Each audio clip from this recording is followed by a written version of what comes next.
Hi Mark, I'm Richard and I'm number 11 and I'm going to read Steve Wise's Chimps Have Feelings and Thoughts. They should also have rights. TED Talks 2015, uh, 2 o'clock 17 afternoon filmed on March 2015. Subtitles available in 4 languages. View interactive transcript. Return to talk, subtitles and transcript. Select the language and I select English. Okay, let's start. As I like to have you look at this pencil. It's a thing. It's a Lego thing. And so are books you might have or the cars you own. They're all legal things. The great apes that you see behind me, they too are legal things. Now I can do that to a legal thing. I can do whatever I want to my book or my car. These great apes you'll see, the photographs are taken by a man named James Mollison, who wrote a book called James and Other Apes. And he tells in his book how every single one of them, almost, almost every one of them, is an orphan who saw his mother and father die before his eyes. They're legal things. So for centuries, there's been a great legal wall that separates legal things from legal persons. On one hand, legal things are invisible to judges. They don't count in law. They don't have any legal rights. They don't have any capacity for legal rights. They are the slaves. On the other side of the legal wall are the legal persons. Legal persons are very visible to judges. They count in law. They may have many rights. They have the capacity for an infinite number of rights. And they're the masters. Right now, all non-human animals are legal things. All human beings are legal persons.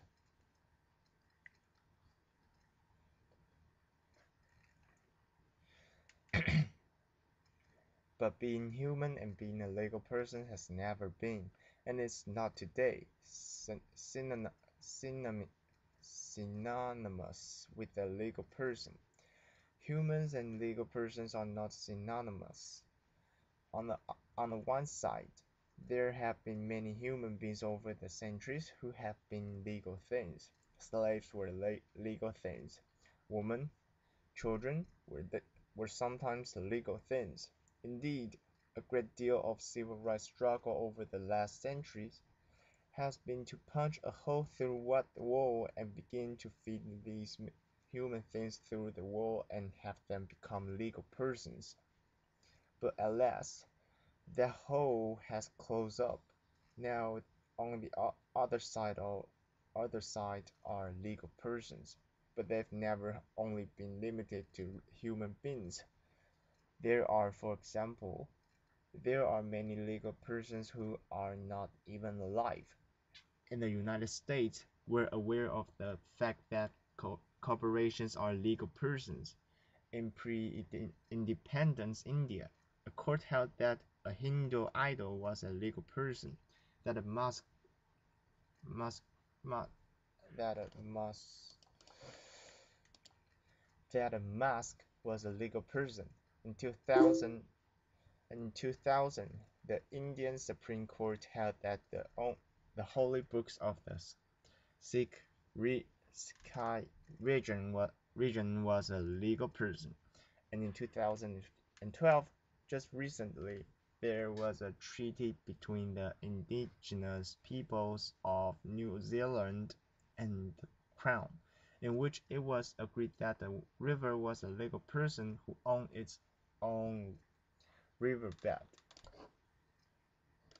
Now, I read Peter Singer's book in 1980, when I had a full head of lush, brown hair, and indeed I was moved by it. Because I had become a lawyer because I wanted to speak for the voiceless, defend the defenseless, and I'd never realized how voiceless and realized that I was trying to accomplish something that was literally impossible.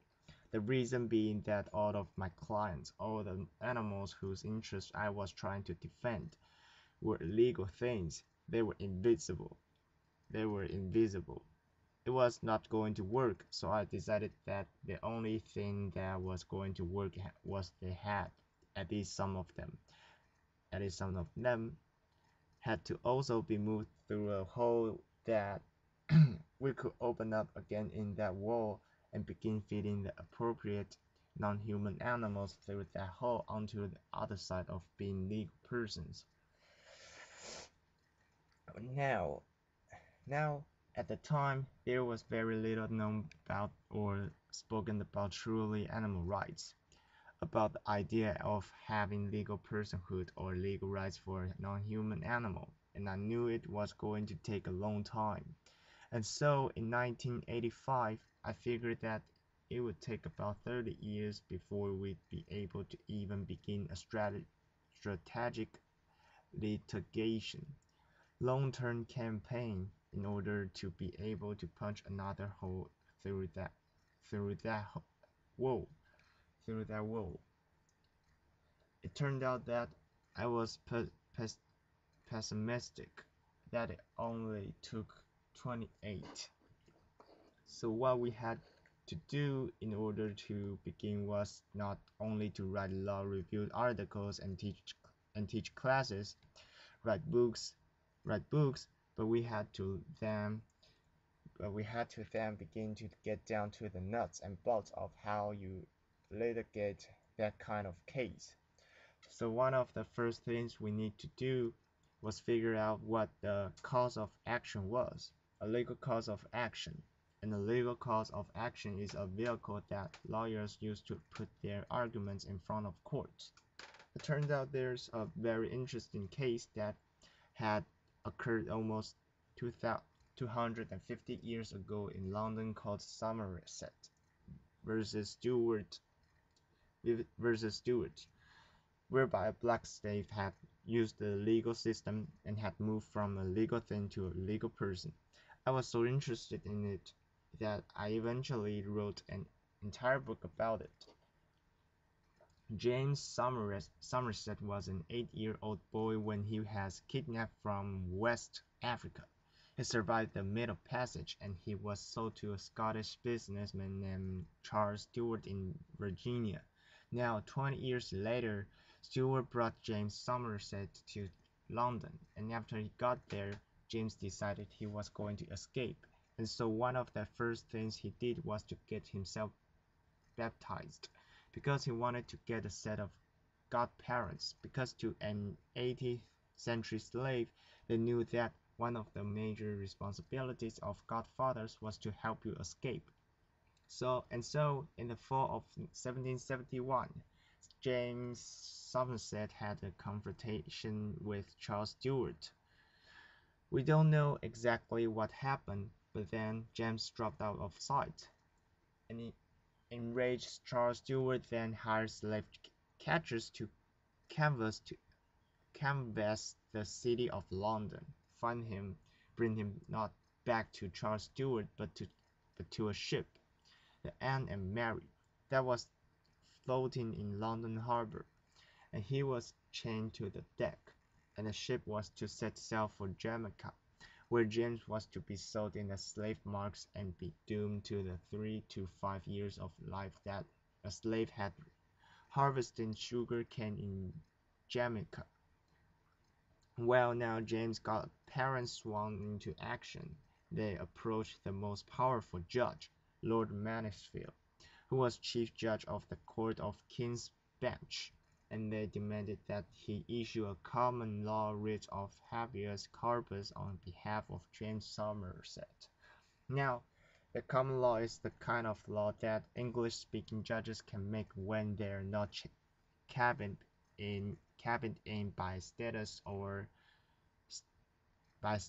or constitutions, and the writ of habeas corpus is called the Great Writ, capital G, capital W, and it's meant to protect any of us who are detained against our will. A writ of habeas corpus is issued. The detainer is required to bring the detainee in a in and give a legally sufficient reason for depriving him of his bodily liberty. Well, Lord Mansfield had to make a decision right off the bat, because if James Somerset was a legal thing, he was not eligible for a writ of habeas corpus, only if he could be a legal person. So Lord Mansfield decided that he would assume without deciding that James Somerset was indeed a legal person, and he issued the writ of habeas corpus, and James' body was brought in by the captain of the ship. There was a series of hearings over the next 6 months.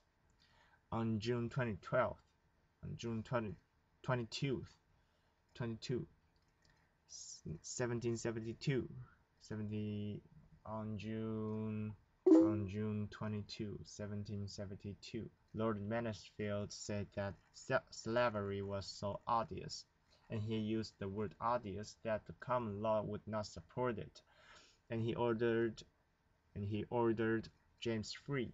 At the moment James Somerset underwent a legal transubstantiation. The free man who walked out of the courtroom looked exactly like the slave who had walked in, but as far as the law was concerned, they had nothing whatsoever in common. The next thing we did is that the Non-Human Rights Project, which I founded, then began to look at what kind of values and principles do we want to put before the judges. What values and principles did they imbibe with their mother's milk? Were they taught in law school? Do they use every day? Do they believe with all their heart? And we choose liberty and equality. Now, liberty right is the kind of rights to which you are entitled because of how you are put together, and the fundamental liberty right protects a fundamental interest, and the supreme interest in the common law are the rights to autonomy and self-determination. So they are so powerful that in a common law country, if you go to a hospital and you refuse life-saving medical treatment, a judge will not order it forced upon you, because they will respect your self-determination and your autonomy. Now, an equality right is the kind of right to which you are entitled because you resemble someone else in a relevant way. And there's the relevant way. So if you are that, then because they have the right, you are like them. You are entitled to the right. Now, courts and legislatures draw lines all the time. Some are included, some are excluded, but you have to. At the bare minimum, you must. That line has to be a reasonable means to a legitimate end. The Non-Human Rights Project argues that drawing a line in order to enslave an autonomous and self-determined being like you are seeing behind me, that's a violation of equality. We then searched through 80 jurisdictions. It took us 7 years to find the jurisdiction where we wanted to be in filling our first suit. We chose the state of New York. Then we decided upon who our plaintiffs are going to be. We decided upon chimpanzees, not just because Jane Goodall was on our board of directors, but because they, Jane and others, have studied chimpanzees intensively for decades. We know the extraordinary cognitive capabilities that they have, and they also resemble the kind that human beings have. And so we chose chimpanzees, and we began to then canvass the world to find the experts in chimpanzees' cognition. We found them in Japan, Sweden, Germany, Scotland, England, and the United States. And amongst them, they wrote 100 pages of affidavits in which they set out more than 40 ways in which their complex cognitive capability, either individually or together, all added up to autonomy and self-determination. Now these included, for example, that they were conscious, but they are also conscious that they're conscious. They know they have a mind. They know the others have minds. They know they're individuals and that they can live. They understand that they lived yesterday and they will live tomorrow. They engage in mental time travel. They remember what happened yesterday. They can anticipate tomorrow, which is why it's so terrible to imprison a chimpanzee, especially alone. It's the thing that we do to our worst criminals, and we do that to chimpanzees without even thinking about it. They have some kind of moral capacity. Capacity when they play economic games with human beings, they're spontaneous make fair offers, even when they are not required to do so. They are numerate. They understand numbers. They can do some simple math. They can engage in language or to stay out of language wars. They are involved in intentional and referential communication in which they pay attention to the attitude of those with whom they are speaking. They have culture. They have a material culture, a social culture. They have a symbolic culture. Scientists in the Thai forest and the Ivory Coast found chimpanzees who were using these rocks to smash open the incredibly hard hulls of nuts. It takes a long time to learn how to do that. To do that,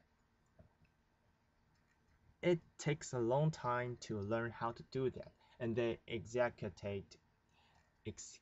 excavated the area, and they found that this material culture, this way of doing it, these rocks had passed down for that at, at least for 40, 4,300 years through 225 chimpanzee generations. So now we needed to find our chimpanzee.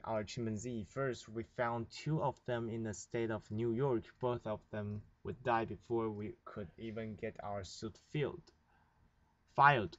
Then we found Tommy. Tommy is a chimpanzee. You see him behind me. Tommy was a chimpanzee. We found him in that cage. We found him in a small room that was filled with cages in a larger warehouse structure on a used trailer lot in central New York. We found Kiko, who is partially deaf. Kiko was in the back of a cement store front in Western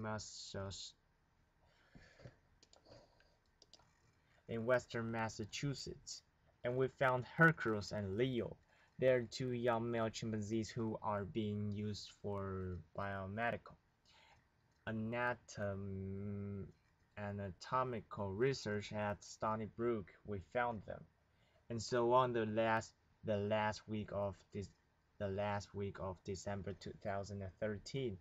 The Non-Human Rights Project filed 3 suits all across the state of New York using the same common law writs of habeas corpus argument that had been used with James Somerset, and we demanded that the judges issue these common law writs of habeas corpus. We wanted the chimpanzees out, and we want them brought to save the chimps, a tremendous chimpanzee sanctuary in Florida, which involves an artificial lake with 12 or 13 islands. There are 2 or 3 acres where 24 chimpanzees live on each of them. And these chimpanzees would then live the life of chimpanzee with other chimpanzees in an environment that was as close to Africa as possible. Now, all these cases are still going on. We have not yet run into our Lord Mansfield. We shall. This is a long-term strategic litigation campaign. We shall. And to quote Winston Churchill, the way we view our cases is that they are not the end. They are not even the beginning of the end, but they are perhaps the end of the beginning. Thank you. Applause.